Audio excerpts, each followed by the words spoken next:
दे रखे हैं। नव्या, नव्या,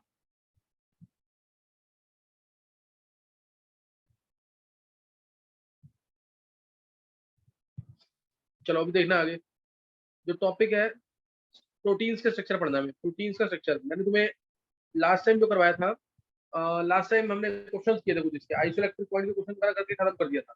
और अभी करना है प्रोटीन्स के स्ट्रक्चर, सही ना। प्रोटीन्स के स्ट्रक्चर स्टडी करेंगे। तो इसमें 4 क्लासेस में एक प्रोटीन का स्ट्रक्चर हम स्टडी करते हैं, नोट करेंगे, सही ना, 4 क्लासेस में। नव्या कुछ पूछना है क्या?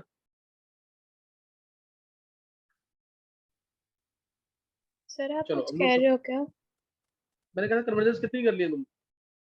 सर मेरा एसेंट और डिसेंट पूरा हो गया। असेंट डिसेंट कर फिफ्थ लिया। लेक्चर। Yes sir. हाँ रोज रिवाइज करना है इसको, तब जाके होगा, नहीं तो नहीं यस। होगा। जैसे इसको याद है ना, कृष्णा को 170 कन्वर्जन इसको बिल्कुल टिप्स पे है, मैंने क्लास के बीच में पूछी है। और 130 से ऊपर वाली कन्वर्जन पूछी थी, इसको याद थी बिल्कुल ढंग से। ऐसे जब सबको याद हो जाएगी तो तुम पेपर जो होगा तुम्हारा सितंबर में, फुल सिलेबस पेपर, उसमें ढंग से परफॉर्म कर पाओगे। चलो अभी नोट करना है स्ट्रक्चर ऑफ प्रोटीन्स, सही ना। Structure of protein, structure of proteins को बायो वाले बच्चों सबको आता होगा। मैं सिर्फ हिंट दूंगा, सिर्फ जितना हमारा इंजीनियरिंग लेवल पे है या फिर स्कूल लेवल पे है। बाकी तुम लोगों को काफी डिटेल में आता होगा ये। स्ट्रक्चर ऑफ प्रोटीन, स्ट्रक्चर जो प्रोटीन से होते हैं, हम इनको 4 क्लासेस में स्टडी करते हैं। इसको हम 4 क्लासेस में स्टडी करते हैं। जैसे जैसे हम हायर क्लास में जाते हैं, जो स्ट्रक्चर है प्रोटीन का वो टफ होता जाएगा। जैसे मैं बात करूंगा प्राइमरी स्ट्रक्चर प्रोटीन का, प्राइमरी स्ट्रक्चर अगर प्रोटीन का है तो वो कुछ इस फॉर्म में होगा, जिसमें सिर्फ कोवेलेंट बॉन्ड होंगे विद डाइसल्फाइड प्रोटीन, इस टाइप से होगा। इस टाइप से होगा, मतलब जैसे ये है RCH NH, C double bond O CH, RNH, C bond O CH, R, ये इस तरह से चलता रहेगा NH। समझ रहे हो कि नहीं? ये स्ट्रक्चर चल रहा है प्रोटीन का। ये स्ट्रक्चर चल रहा है प्रोटीन का, जहाँ पे पेप्टाइड बॉन्ड्स है, जहाँ पे क्या होंगे, ये पेप्टाइड बॉन्ड्स। और ऑल्टरनेट आर ग्रुप हम ट्राई करते हैं कि ऑल्टरनेट साइड हो, alternate R group same side पे हो, alternate R group same side पे, ताकि रिपल्शन कम। तो ये एक प्राइमरी स्ट्रक्चर प्रोटीन है। ये क्या है? Primary structure of protein, simple चल रहा है, जिसमें कुछ पॉइंट्स पे डाइसल्फाइड ब्रिजिंग हुए, इनमें सारे कोवेलेंट बॉन्ड्स हैं, कुछ पॉइंट्स पे डाइसल्फाइड ब्रिजिंग होगी। फिर सेकेंडरी स्ट्रक्चर आता है, थोड़ा कॉम्प्लेक्स हो जाएगा। जैसे ये सेकेंडरी स्ट्रक्चर आ गया। ये क्या आ गया? Secondary structure. टर्शरी आएगा तो उसकी फर्दर फोल्डिंग कर देंगे, जिसमें ग्लोबुलर प्रोटीन्स और फाइब्रस प्रोटीन्स आ जाते हैं। ये ऐसे, ये टर्शरी स्ट्रक्चर है। ये प्राइमरी स्ट्रक्चर, तो ये सेकेंडरी स्ट्रक्चर, और ये टर्शरी स्ट्रक्चर। और जो क्वाटरनरी स्ट्रक्चर है, उसमें कुछ सब यूनिट्स आ जाती है, यानी कुछ पॉलीपेप्टाइड चेन्स अलग से भी आ जाती है। इस तरीके से एक ये चेन चल रही है, दूसरी इसी के बीच में, ये ऐसे, ये आ जाएगा, ये क्वाटरनरी स्ट्रक्चर आ जाएगा। तो जैसे जैसे हम हायर क्लासेस पे जाते जाएंगे, स्ट्रक्चर्स क्या होते जाएंगे? टफ होते जाएंगे, और उनकी स्टेबिलिटी क्या होती जाएगी? कम होती जाएगी। क्यों? क्योंकि अगर कोवेलेंट बॉन्ड्स हैं सिर्फ, तो वो तो स्ट्रक्चर बहुत ही क्या होगा? स्टेबल होगा। जैसे ये आया नेक्स्ट वाला स्ट्रक्चर, सेकेंडरी स्ट्रक्चर, इसमें हाइड्रोजन बॉन्डिंग होती है। हाइड्रोजन बॉन्डिंग हो गई तो स्ट्रक्चर क्या हो जाएगा? कम स्टेबल हो जाएगा, क्योंकि हाइड्रोजन बॉन्ड तो टूट सकता है, इसलिए ध्यान रखना है। तो अब स्टार्ट कर रहे हैं प्राइमरी स्ट्रक्चर।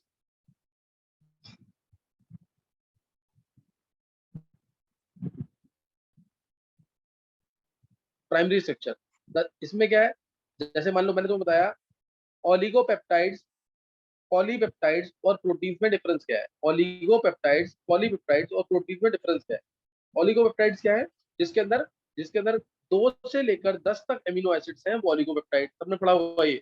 ऑलिगो वर्ड कभी भी आएगा, यानी 2 से 10 तक। ऑलिगोसेकेराइड है, 2 से 10 तक मोनोसेकेराइड्स होंगे।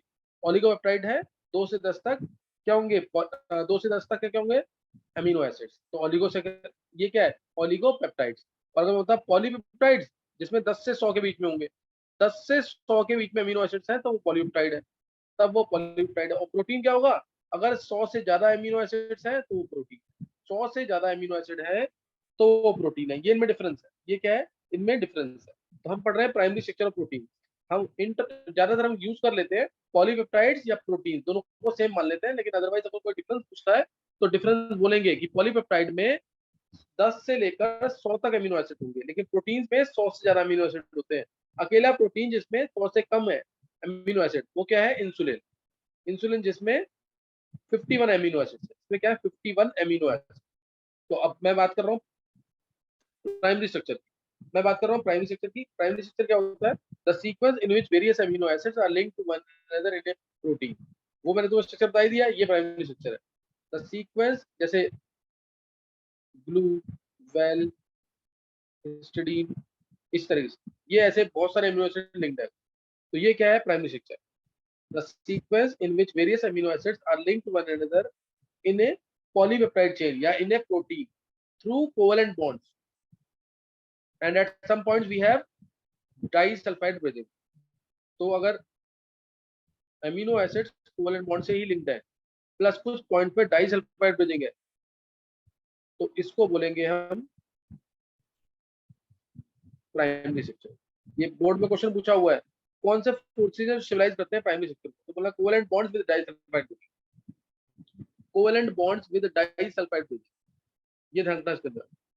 और पहला प्राइमरी स्ट्रक्चर जो डिस्कवर हुआ था, पहला प्राइमरी, ध्यान रखना, sequence in which various amino acids are linked to each other, are linked to the sequence in which various amino acids are linked to each other in a protein gives the primary structure of protein। Forces which stabilize primary structure, these are covalent bonds with disulfide bridging, covalent bond with disulfide bridging। और पहला primary structure जो discover हुआ था वो था insulin.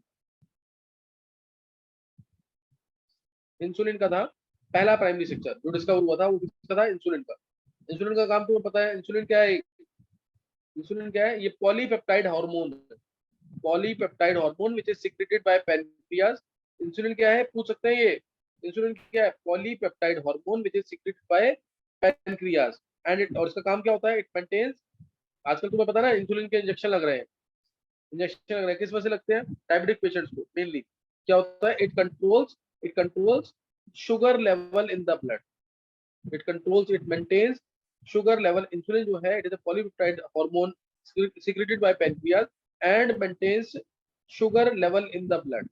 Sugar level को maintain करता है ब्लड के अंदर। और अगर इसकी डेफिशिएंसी हो गई इंसुलिन की तो डायबिटीज हो जाएगा, अगर इसकी डेफिशिएंसी हो जाएगी तो डायबिटीज हो जाएगा। इसके अंदर 51 अमीनो एसिड, अभी मैंने बताया, it consist of 51 amino acid, it consist of 51 amino acid जो कि दो चेन्स में डिवाइड होते हैं और क्रॉस लिंक होते हैं एक दूसरे के साथ, दो chain. It consists of 51 amino acids arranged in two chains and are cross-linked to each other, and are cross-linked to each other। तो इंसुलिन के बारे में बता दिया, ये पहला पहला प्रोटीन था जिसका प्राइमरी स्ट्रक्चर हम स्टडी करते हैं, इसका प्राइमरी स्ट्रक्चर हम स्टडी करते हैं, क्वेश्चन आ सकता है पेपर के अंदर, तो ये ध्यान रखना। और अगर किसी भी अमीनो एसिड के सीक्वेंस में चेंज आ गया, अगर किसी भी अमीनो एसिड के सीक्वेंस में चेंज हो गया तो उससे क्या होगा? उससे क्या हो जाएगा? अगर किसी भी एक अमीनो एसिड के स्ट्रक्चर में डिफरेंस आ गया तो उससे जो प्राइमरी स्ट्रक्चर है वो डिस्टर्ब हो जाएगा। और जैसे मैं एग्जांपल ले रहा हूँ, अगर मैं एग्जांपल लूँ हीमोग्लोबिन, हीमोग्लोबिन, हीमोग्लोबिन जो है इसके अंदर 574 अमीनो एसिड होते हैं। फंक्शन सबको पता होगा इसका, हीमोग्लोबिन का। सेकंड में बता रहा हूँ, प्रोटीन हीमोग्लोबिन। हीमोग्लोबिन क्या करता है? ये ब्लड के अंदर ये भी प्रेजेंट होता है, ब्लड के अंदर ये प्रेजेंट होता है और ऑक्सीजन को कैरी करके ले जाता है from lungs to different tissues in the body. It carries oxygen and it is present in the blood and carries oxygen from lungs to different tissues in the body। और फिर वहां से CO2 को उठाएगा और एक्सेल हो जाएगा CO2 through lungs, और फिर वो एक्सेल हो जाएगा। ये हीमोग्लोबिन का फंक्शन है। और इसके अंदर 574 अमीनो एसिड से मिलकर बनता है ये 574। जैसे इंसुलिन के अंदर 51 अमीनो एसिड थे, इसके अंदर 574 अमीनो एसिड्स है। और किसी एक अमीनो एसिड के सीक्वेंस में भी चेंज आ गया, जैसे बुक्स में जो एग्जांपल दे रखा है, प्राइमरी स्ट्रक्चर है, मैंने मान लिया वेल, हिस, ऐसे कोई भी वेल, हिस, ल्यूसिन, थ्रियोनिन, थ्रियोनिन, मतलब कोई भी आ रहा है, ग्लूटामिन। अब ये सब कुछ सेम चल रहा है, सब कुछ सेम चल रहा है। Normal, this is normal haemoglobin, ये नॉर्मल हीमोग्लोबिन है। और अगर जैसे ग्लूटामिक एसिड है, ग्लूटामिक एसिड की जगह यहाँ से आ जाए वेलिन, ये चेंज हो गया, तो अब ये जो हीमोग्लोबिन बना है, अब ये डिसीज हीमोग्लोबिन है, डिफेक्टिव हीमोग्लोबिन है ये। और इससे डिसीज होती है sickle cell anaemia, sickle cell anaemia. तो ये तुम्हें ध्यान रखना, इसके अंदर प्राइमरी स्ट्रक्चर के अंदर किसी भी सीक्वेंस के अंदर, किसी प्राइमरी स्ट्रक्चर के सीक्वेंस में, किसी भी सीक्वेंस में किसी भी अमीनो एसिड कोई हट जाता है और उसी का कोई दूसरा अमीनो एसिड आ जाता है, तो उससे उससे क्या होगा, जो जैसे हीमोग्लोबिन मैंने लिया तो ये फंक्शन प्रॉपर नहीं कर पाएगा और दिक्कत होगी। सिकल सेल एनीमिया तुम्हें बता दिया कि ये प्रॉब्लम आएगी। तो प्राइमरी स्ट्रक्चर ऑफ प्रोटीन मैंने तुम्हें बता दिया। नेक्स्ट करेंगे सेकेंडरी स्ट्रक्चर। एक बार हैंड से करना, इसको क्लियर हो गए। प्राइमरी स्ट्रक्चर मेन तुम्हें क्वेश्चन जो याद रखना है, प्राइमरी स्ट्रक्चर है क्या, the sequence in which various amino acids are linked to one another in a protein. Structure बनाना मैंने तुम्हें स्पीचेस सिखाया हुआ है। और दूसरा कौन सा प्राइमरी स्ट्रक्चर पहला डिस्कवर हुआ था, इंसुलिन। कौन से फोर्सेस स्टेबलाइज करते हैं प्राइमरी स्ट्रक्चर को, covalent bonds with disulphide bridging, covalent bonds with disulphide bridging, ये इसको स्टेबलाइज करते हैं। किसी को डाउट है तो दोबारा पूछ लो, नहीं तो जानवी, मयंक, निकिता, मानव, नव्या, छवि, मयंक, लक्षिता, नयन, युविका, आर्यन, कनिष्क, कृष्णा, प्रवीण, दिशा, आर्यमन। तो सबको क्लियर हो गया ये। और तुम्हें पहले से आता भी होगा, ज्यादा कोई इंपॉर्टेंट नहीं है, लेकिन फिर भी क्वेश्चन तो करने हैं, छोड़ना नहीं कुछ भी इसके अंदर। अब नेक्स्ट आ गया secondary structure. Secondary structure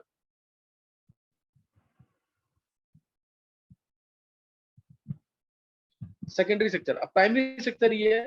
primary structure में अगर फोल्डिंग हो जाती है, फर्दर फोल्डिंग हो जाती है, हाइड्रोजन बॉन्डिंग की वजह से जो भी स्ट्रक्चर आएंगे वो सेकेंडरी स्ट्रक्चर है ना।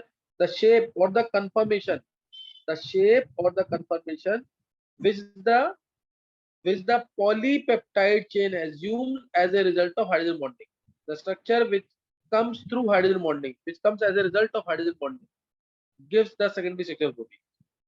दैट हाइड्रोजन बॉन्डिंग की वजह से अगर स्ट्रक्चर आता है कोई, तो वो सेकेंडरी स्ट्रक्चर है। तो वो सेकेंडरी स्ट्रक्चर है। आगे टर्शरी में भी हाइड्रोजन बॉन्डिंग होती है, लेकिन मेनली जो हाइड्रोजन बॉन्डिंग शो करेंगे जिससे अल्फा हेलिक्स स्ट्रक्चर या बीटा प्लेटेड स्ट्रक्चर आएगा, वो प्राइमरी स्ट्रक्चर, वो सेकेंडरी स्ट्रक्चर है। The confirmation with the polypeptide chain assumed as a result of hydrogen bonding gives the secondary structure of protein. Hydrogen bonding की वजह से जो structure बनेगा वो सेकेंडरी स्ट्रक्चर है। सेकेंडरी स्ट्रक्चर जो है हमारा दो तरीके का है। सेकेंडरी स्ट्रक्चर दो तरीके का है, अल्फा हेलिक्स और बीटा प्लेटेड। दोनों में डिफरेंस आता है, अल्फा हेलिक्स, बीटा प्लेटेड, इन दोनों में डिफरेंस पूछते हैं। और अल्फा हेलिक्स वैसे इसके टाइप्स है नहीं, फिर भी जो दिया हुआ है वो मैं तुम्हें बता देता हूँ। Right handed alpha helix structure और लेफ्ट हैंडेड। राइट हैंडेड को ज्यादा स्टेबल मानते हैं, लेफ्ट हैंडेड, राइट हैंडेड को ज्यादा मानते हैं, लेफ्ट हैंडेड। इसके इंपॉर्टेंट है जो टाइप्स है, इसके इंपॉर्टेंट टाइप्स है पैरेलल बीटा प्लेटेड स्ट्रक्चर और anti parallel beta pleated structure. ये दो टाइप्स है इसके, इस पे डिफरेंस आता है। एक अल्फा हेलिक्स बीटा प्लेटेड में डिफरेंस पूछ सकते हैं बोर्ड में, और एक पैरेलल और एंटी पैरेलल के अंदर, पैरेलल और एंटी पैरेलल के अंदर इसमें डिफरेंस आ सकता है। अब मैं तुम्हें समझाने की कोशिश कर रहा हूँ अल्फा हेलिक्स स्ट्रक्चर। पहले alpha helix structure, alpha helix structure ये क्या है, ये क्या है, अगर पहले ध्यान सुनो, पहली लाइन इंपॉर्टेंट है इसमें। अगर साइज आर ग्रुप का बड़ा है, अगर साइज आर ग्रुप का सफिशिएंट है, मतलब ऐसा नहीं कि बहुत ज्यादा बड़ा है कि रिपल्शन होने लग जाए, अगर आर ग्रुप का साइज बड़ा है तो अल्फा हेलिक्स स्ट्रक्चर बनता है। और बीटा प्लेटेड के अंदर आर ग्रुप का साइज छोटा होता है, याद रखना। अल्फा हेलिक्स के अंदर आर ग्रुप का साइज क्या होगा, बड़ा होगा, it is quite large. The size of R group is quite large then intramolecular hydrogen bond. Important line है यहाँ पे, इंट्रामोलिकुलर हाइड्रोजन बॉन्ड बनते हैं। Intramolecular hydrogen bonds are formed in between. Intramolecular hydrogen bonds are formed in between uh, CO group of one amino acid with NH group of fourth amino acid. जैसे जिसकी वजह से एक spiral shape आती है, इस तरीके से कुछ ऐसा होता है। एग्जैक्ट मैंने नोट तुम्हारे पास उसमें दे रखा है। इसमें क्या है, जैसे CO है, पहले अमीनो एसिड का CO, तो चौथे अमीनो एसिड का NH, इसमें क्या होगी, हाइड्रोजन बॉन्ड। इधर NH है तो नीचे CO होगा, इनमें क्या होगी, हाइड्रोजन बॉन्ड। ये इस तरीके से क्या बोला मैंने, if the size of R group is quite large then intramolecular hydrogen bond, ये याद रखना जरूर, क्योंकि बीटा वाले में इंटरमोलिकुलर होता है। Then intramolecular hydrogen bonds are formed in between CO group of one amino acid, CO group of one amino acid with NH group of fourth amino acid, with NH group of fourth amino acid, giving polypeptide chain a helical like structure, a spiral structure, giving polypeptide chain a helical structure. This gives rise to alpha helix structure। और इसको alpha helix को हम 3.6 alpha 3.6 13 helix भी कहते हैं। क्यों कहते हैं, अल्फा हेलिकल स्ट्रक्चर को, अल्फा हेलिक्स को 3.6 13 हेलिक्स क्यों कहते हैं? कौन बोलेगा आंसर इसका? ये बोर्ड का इंपॉर्टेंट क्वेश्चन है। Why alpha helix structure is also called as 3.6 13 helix structure? हाँ जानवी आंसर दो। So because 3.6 amino acid are in each turn and there is a ring of 13 members. नहीं जानवी थोड़ा इनकम्प्लीट है ये। देखो ये एक टर्न है इसके अंदर, ऐसे That due to hydrogen bonding. हाँ ये हाँ ड्यू टू हाइड्रोजन बॉन्ड, सही है। देखो ये एक टर्न है इसकी, इस एक टर्न के अंदर अप्रोक्सीमेटली 3.6 अमीनो एसिड होते हैं, because in one turn of the helix we have approximately 3.6 amino acid। और रिंग जैसे बेंजीन एक 6 मेंबर्ड रिंग है, बेंजीन क्या है 6 मेंबर्ड रिंग है ना, 6 कार्बन आए, इसके अंदर ये 13 मेंबर्ड रिंग, ये कुछ ऐसा रिंग मान लो इसको, ये 13 membered ring is formed, 13 membered ring is formed due to hydrogen bond, इसलिए इसको 3.6 13 हेलिक्स है। ये याद रखना है, because in one turn we have approximately 3.6 amino acid. अभी याद कर लेना ये, because in one turn we have approximately 3.6 amino acids and a 13 membered ring is formed due to hydrogen bonding, and a 13 membered ring is formed due to hydrogen bonding, इसलिए इसको ये clear हो गया कि नहीं? ये क्लियर हो गया है? ये अल्फा हेलिक्स स्ट्रक्चर है, किसी को डाउट है कोई इसमें? चलो ये मैं मान रहा हूँ कि क्लियर हो गया तुम्हें। फिर है next beta pleated structure. Alpha helix structure के अंदर ये क्वेश्चन क्या इंपॉर्टेंट है? क्वेश्चन इंपॉर्टेंट क्या है इसके अंदर? Why alpha helix structure is also called as 3.6 13 helix. और दूसरा मेन बात जो पता होनी चाहिए, जिसकी वजह से दो स्ट्रक्चर आए हैं सेकेंडरी के अंदर, अल्फा हेलिक्स मतलब इंट्रामोलुलर हाइड्रोजन बॉन्ड, अल्फा हेलिक्स मतलब इंट्रामोलुलर हाइड्रोजन बॉन्ड, बीटा प्लेटेड मतलब इंटरमोलुलर हाइड्रोजन बॉन्ड, बीटा प्लेटेड मतलब इंटरमोलुलर हाइड्रोजन बॉन्ड। अल्फा हेलिक्स का जो एग्जांपल कोई पूछेगा तो वही केराटिन इन हेयर, मायोसिन इन मसल्स, सही ना? केराटिन इन हेयर, नेल्स, मायोसिन इन मसल्स, ये अल्फा हेलिक्स स्ट्रक्चर के एग्जांपल। केराटिन इन हेयर, नेल्स, मायोसिन इन मसल्स, ये इसका एग्जांपल। नेक्स्ट मैं बता रहा हूँ beta pleated structure. Next beta pleated structure,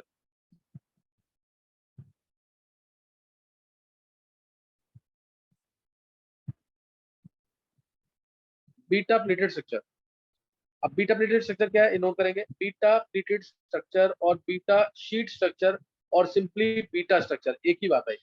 इसके अंदर क्या होगा, देखो इसके अंदर जैसे मैंने ये लिया चेन, इसमें R C H N H C double bond O C H R N H C double bond O C H R N H, ये मैंने एक ले ली पॉलीपेप्टाइड चेन, ये मैंने ले ली एक पॉलीपेप्टाइड चेन, इस तरीके से।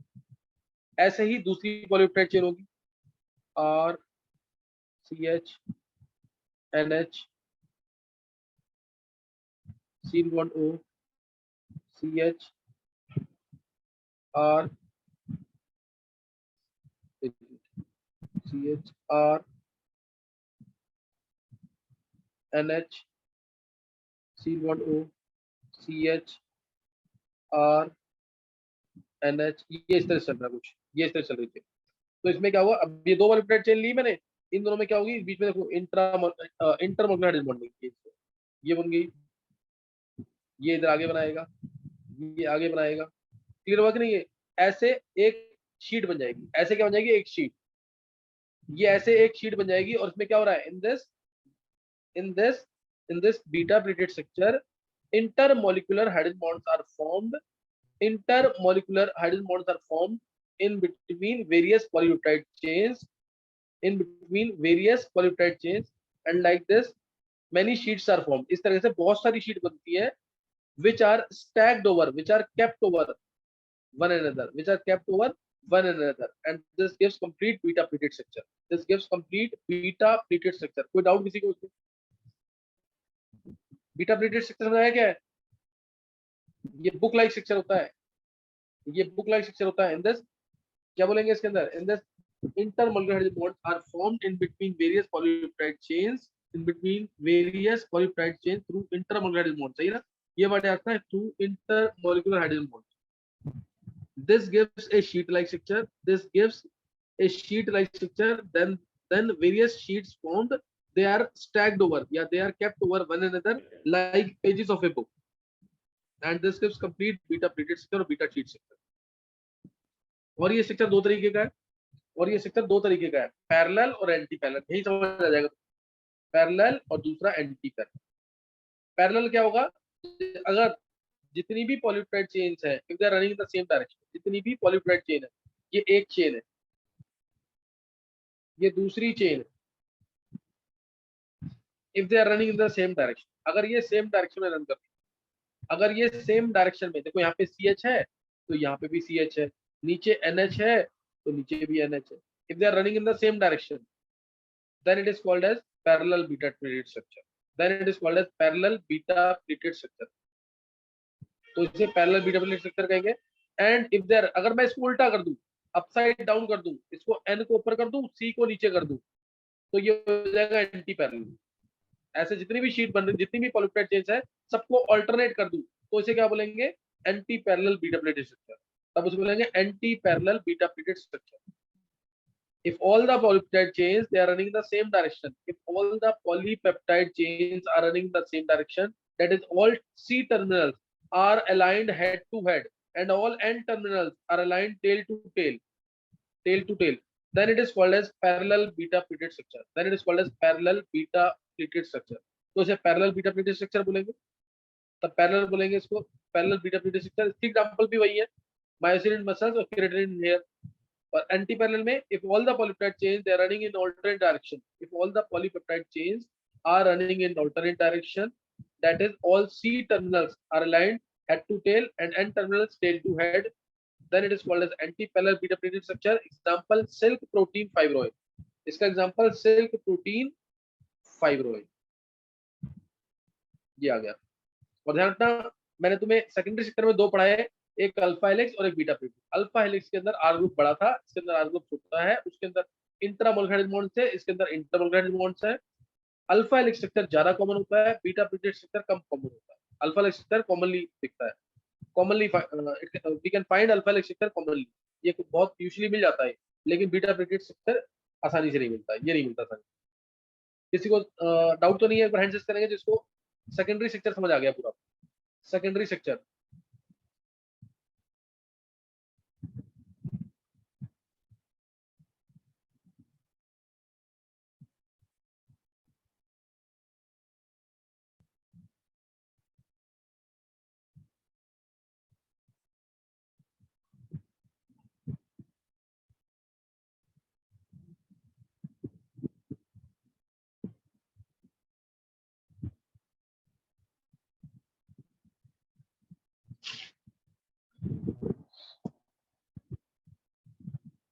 डाउट है तो पूछ लो दोबारा. आर्यमन को समझ नहीं आया? जानवी, प्रवीण, नव्या, मानव, कनिश, निकिता, आर्यन, कृष्णा, तिशा, लक्षिता, नयन, मयंक, युविका, छवि, आर्यमन, क्लियर है? चलो ये तो समझ आ गया. नेक्स्ट करेंगे. दो बता दिए, याद कर लेना, बोल लेना जब मेरी क्लास खत्म होती है स्ट्रक्चर्स को, नहीं तो फिर भूल जाओगे दोबारा. है नेक्स्ट है इसके अंदर.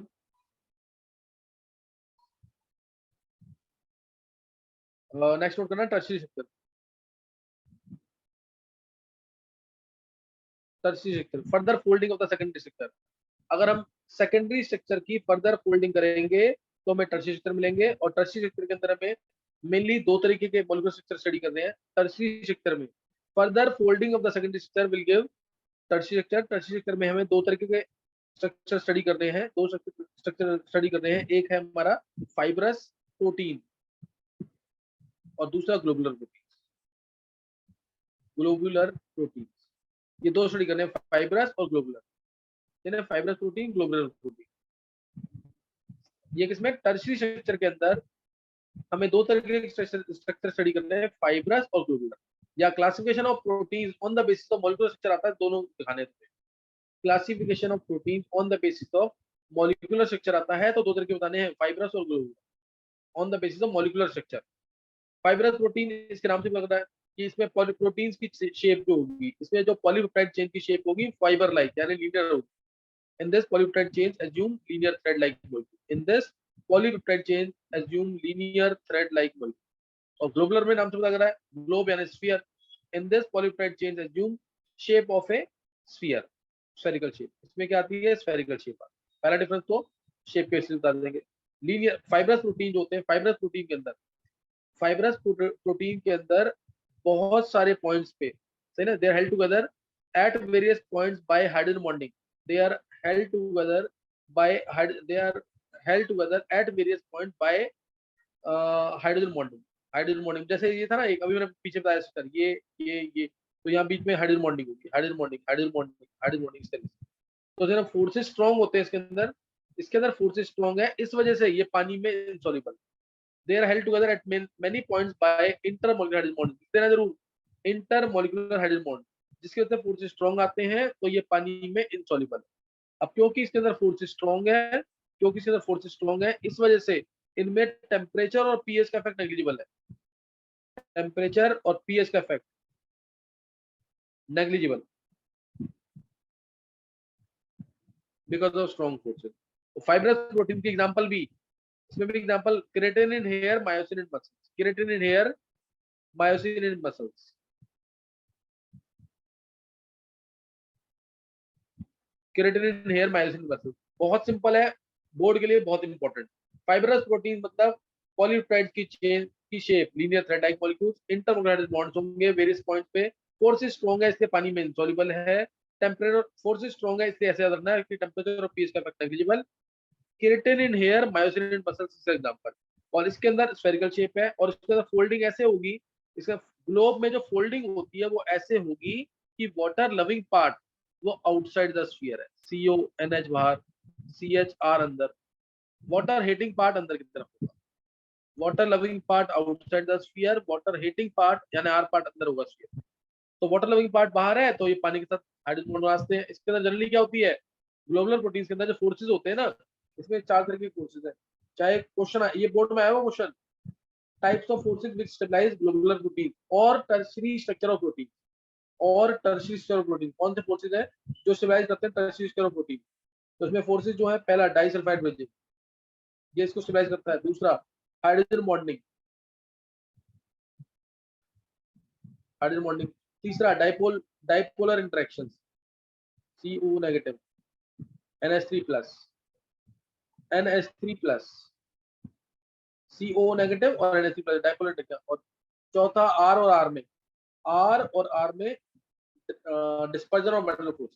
So 4 types of forces which stabilizes tertiary structure of proteins या globular proteins. कौन से हैं? Disulphide bridging, hydrogen bonding, dipolar interactions, van der forces. ये 4 फोर्सेस हैं, ये बोर्ड में आया 2 मार्क्स।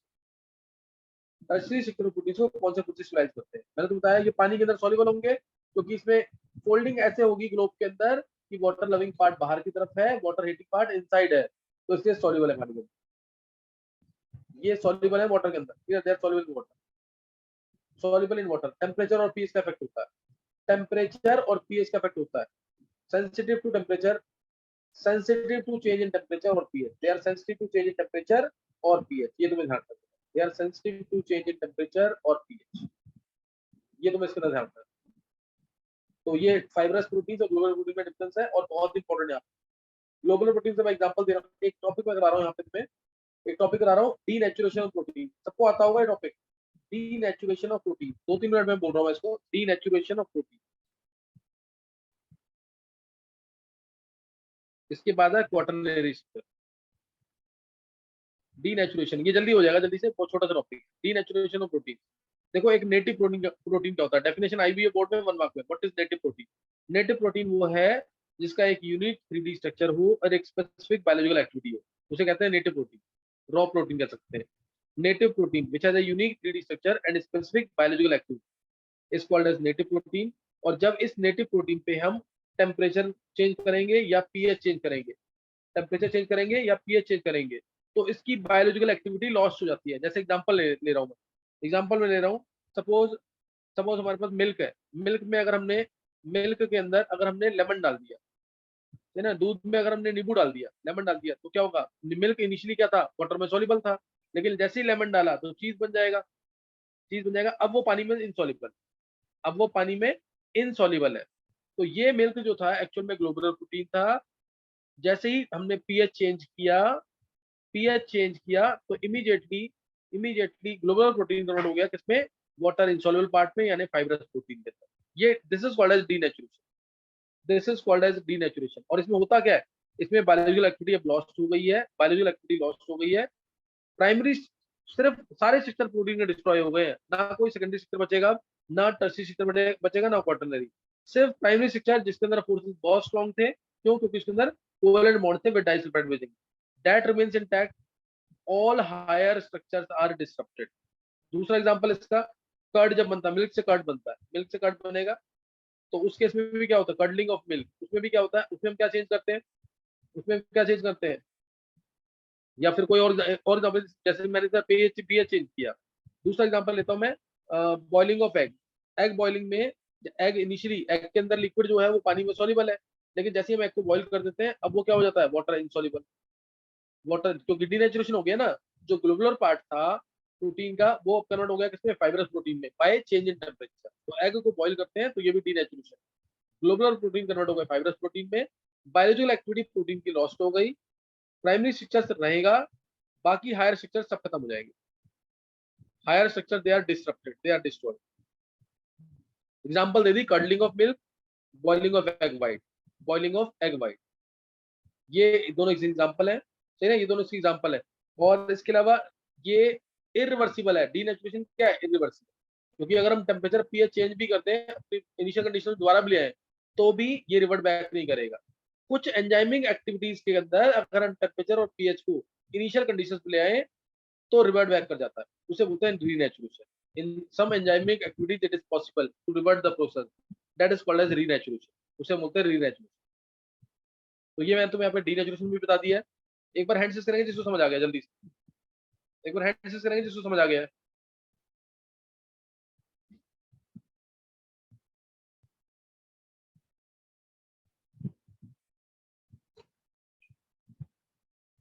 आर्यमान, चलो मान रहा हूँ सबको क्लियर हो गया ये। बस क्वाटरनरी स्ट्रक्चर में कुछ भी नहीं है, क्वाटरनरी स्ट्रक्चर एक रह गया तुम्हारा, एक क्वाटरनरी स्ट्रक्चर में है तो कुछ नहीं इसमें। इसमें क्या है, जैसे क्वाटरनरी स्ट्रक्चर के अंदर इसमें कुछ प्रोटीन्स ऐसे होते हैं, कुछ प्रोटीन्स ऐसे होते हैं जिसके अंदर सब यूनिट्स प्रेजेंट होते हैं। Some of the proteins may consist of 2 or more than 2 chains, clear. कुछ प्रोटीन्स ऐसे होंगे, some of the proteins that consist, they are composed of 2 or more than 2 polypeptide chains. अच्छा सही आ रहे मन, some of the proteins they are composed of 2 or more polypeptide chains, इन्हें बोलते हैं subunits. Some of the proteins they are composed of 2 or more polypeptide chain, जैसे एक चेन ये चल रहा है, एक पॉलीपेप्टाइड चेन ये है, तो एक दूसरा ऐसे आ जाता है। और इनकी भी अगर मैं फर्दर फोल्डिंग कर दूं, इनकी फर्दर फोल्डिंग तो क्वाटरनरी सिस्टम बनता है। मैंने क्या बोला, some proteins are composed of 2 or more polypeptide chains, these are called as subunits. और इनकी अगर मैं स्पेशियल अरेंजमेंट शो करूं, 3 डायमेंशनल अरेंजमेंट शो कर दूं सब units, this will give the quaternary system, this will give the quaternary system. इससे ज्यादा नहीं करना है इसको, सही ना, इससे ज्यादा नहीं करना है इसके अंदर, यही तक करना है तुम्हें, यही तक करना है। और एक बार मतलब 10 मिनट के लिए रिजॉइन कर ले, मैं बस थोड़ा सा बताऊंगा इसके अंदर, फिर खत्म करते हैं।